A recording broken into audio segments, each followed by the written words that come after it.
Welcome to the Messages from the Soul channel.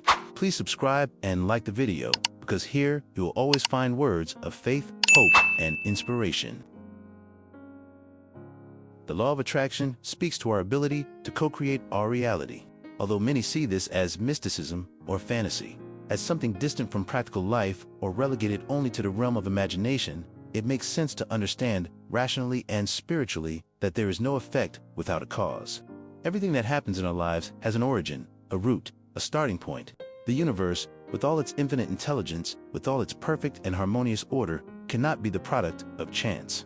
It cannot be the result of a purposeless, cosmic coincidence. When we look at the nature around us, we see laws functioning with absolute precision. Gravity never fails. The seasons follow one another regularly. Planted seeds bear fruit according to their kind. Everything follows a pattern, an order, an intelligence that permeates every atom of creation. And if this is true for the physical world, why would it be different for the spiritual and mental world? Why wouldn't our minds, our hearts, our intentions also be subject to divine laws that govern the results we reap? According to the deepest and most universal spiritual teachings, God is the primary cause of all things. He is the original source, the creative principle of everything that exists, both on the material and spiritual planes. But within the divine laws established by the Creator, there is the law of cause and effect, which shows us that every action generates a corresponding reaction. And there is also the law of co-creation, by which each of us is largely responsible for the life we create, the circumstances we attract, and the experiences we live through. This doesn't mean we have absolute control over everything that happens to us. There are external factors, there are spiritual trials we need to face, there are karmic debts from past lives that present themselves to be redeemed and transformed. But within what is within our reach, within the daily choices we make, we have immense power to influence our reality. And this power begins within us in the sacred territory of our thoughts and feelings. Our thoughts are not merely fleeting ideas that come and go without leaving a trace.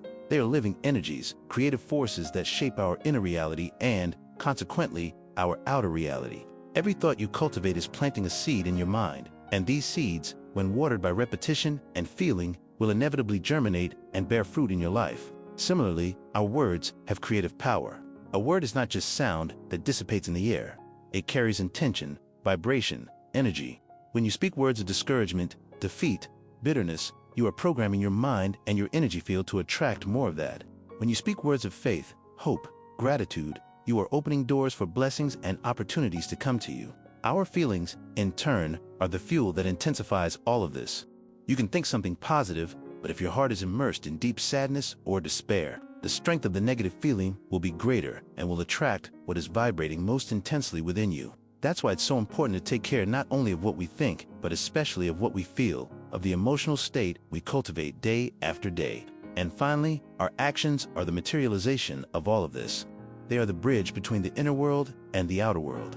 You can have the best thoughts and feelings, but if your actions are not aligned with them, the law of co-creation cannot fully operate in your favor. Coherence is necessary. What you think, feel, say, and do must be in harmony. When we vibrate with evil land here, it's important to clarify that evil doesn't only refer to great atrocities, but also to negative mental and emotional states such as constant sadness, paralyzing despair, pride that separates us from others, envy that corrodes from within, anger that consumes us, negativity that blinds us to blessings. We attract similar situations and energies. It's as if we were tuned to a specific radio frequency and only receive the programs being broadcast on that frequency.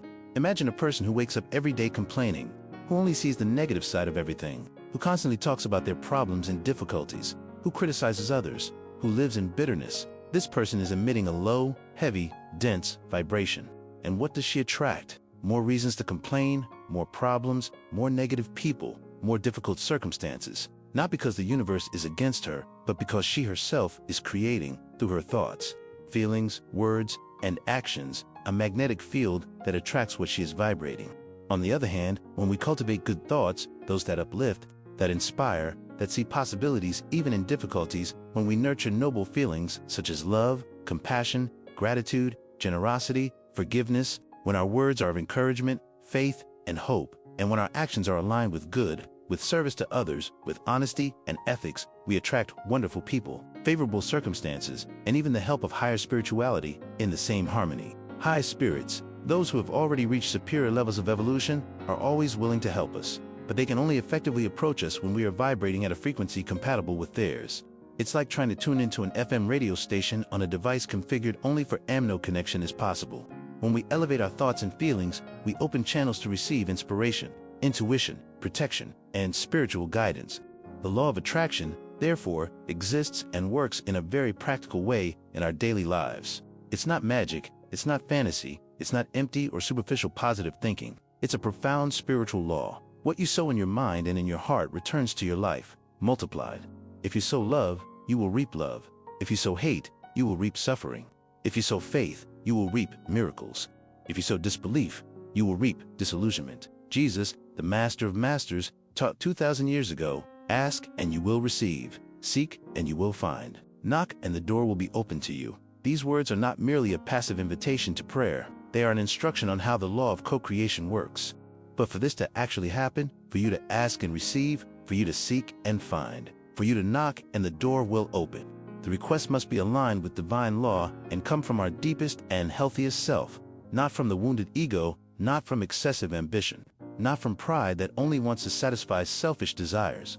When you ask for something that is in harmony with your life purpose, your spiritual evolution, and the greater good of all involved, the universe conspires to make it happen. But when you ask for something driven only by vanity, envy of what others have, a desire for power or status, the answer may not come, or it may come in a way that brings you more lessons than fulfillment. Here's the fundamental key that many people who study the law of attraction forget.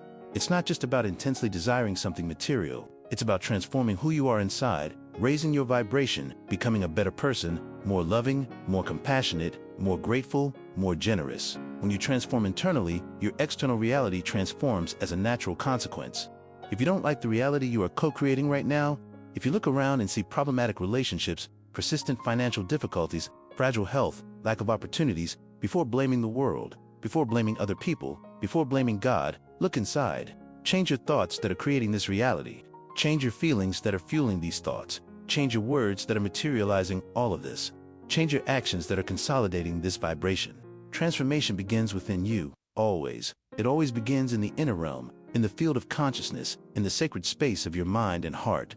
When you decide, truly decide, that you will cultivate only elevated thoughts, that you will nurture only noble feelings, that you will speak only words of faith and hope, that you will act only according to goodness and love, your life begins to change. Not overnight, not magically and instantaneously, but gradually, consistently, truly.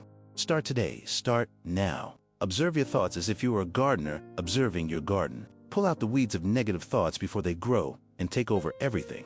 Water the seeds of good thoughts attentively, carefully, consistently. Take care of your feelings as you would a precious treasure. Don't let bitterness or resentment take root in your heart. Choose, at every moment, to vibrate in love, gratitude, and hope. And remember, you are not alone on this journey. The entire universe is conspiring in your favor when you align yourself with divine laws. Higher spirituality is always ready to assist you, but you need to do your part. You need to change the frequency at which you are vibrating. You need to take responsibility for co-creating your reality. You have this power, you always have. Now is the time to use it consciously, wisely, and lovingly to create the life your soul came to seek in this incarnation. Did you like the message? Then like, share, and subscribe to the Messages from the Soul channel. Your participation helps bring hope and light to more people.